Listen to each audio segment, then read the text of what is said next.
Good day, everybody. Welcome to my YouTube video.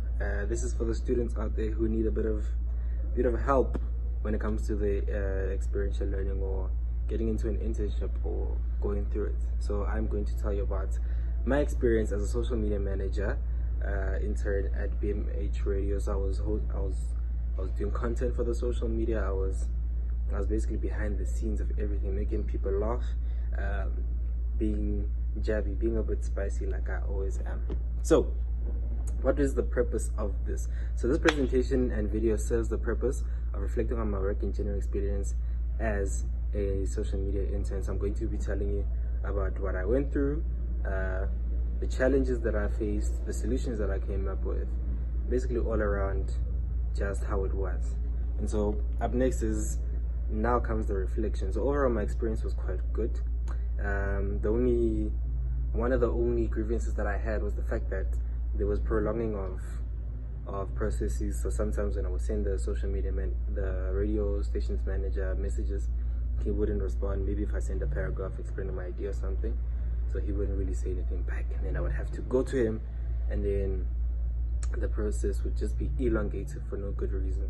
So eventually I did come up with a system of working. So I would send in content before I would send in content instead of sending questions, and in that way then at least if I got feedback, then I didn't have to start all over, or I knew what kind of a contact that I could avoid. And then number three, after a while, like after the second or the third week, I think we started to gain some sort of synergy, in which he even began approaching me with content of his own instead of waiting for me to do something about the content. So I think that was beautiful. That was part of my experience. And so this company that I'm talking about in particular is BMH Radio. So the organization's mission, according to the website, this is what they aim to do. They aim to offer a tech-rich learning environment, practical experience, and the opportunity to qualify for a career in media. So this is BMH on its own. On the radio side, the radio team is run by students and a station manager. Their platform is present so that they can have an opportunity to do something practical instead of just having all theory, and in that way they have more skills. Now, when it comes to the challenges that I faced, I don't think they were too difficult. It just was an issue of communication. So in terms of time wasting, in terms of, as I said, elongating the process for no good reason, sending messages not being answered, and that's like I'm harassing the manager, stuff like that. Communication with my superior, that's another challenge, as I said. Taking time to finish my work. I am a slow worker, so I take time to finish stuff, and I often blank out, I often zone out. So what I find is that I will sit down and have to think about something for a while, even though it's a simpler task. So I think that was one of the main challenges that I had to overcome. And so one of the professional skills that I used to overcome these challenges was basically I used collaboration. So I asked somebody else who used to be part of the team to be like, okay, what can I do to improve this, and then to try and establish some sort of direction. And coming up next is my strengths. So I think my strengths are communication and person, because what I saw that was different was when communicating with the manager on email and WhatsApp, it did not work out nicely. And so when I would talk to him in person, better conversations would happen. I would establish some sort of direction. I would establish some sort of purpose. And so that's what I noticed. There's a bit of a difference in the way that I communicate here, and at least with this side, we actually get some sort of progress.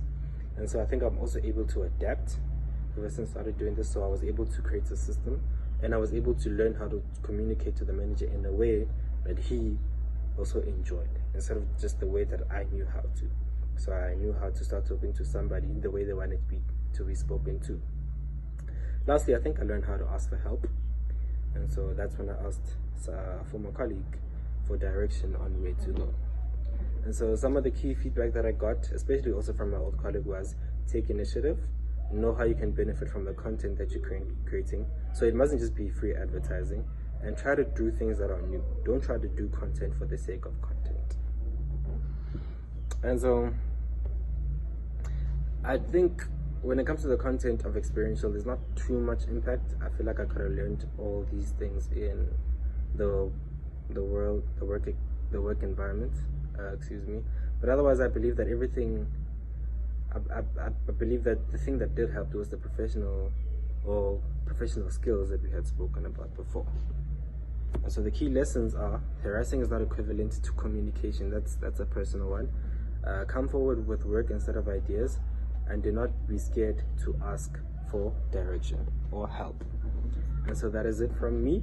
I hope this helps with your experiential, and thank you for watching my video. Like and subscribe, as the YouTubers say.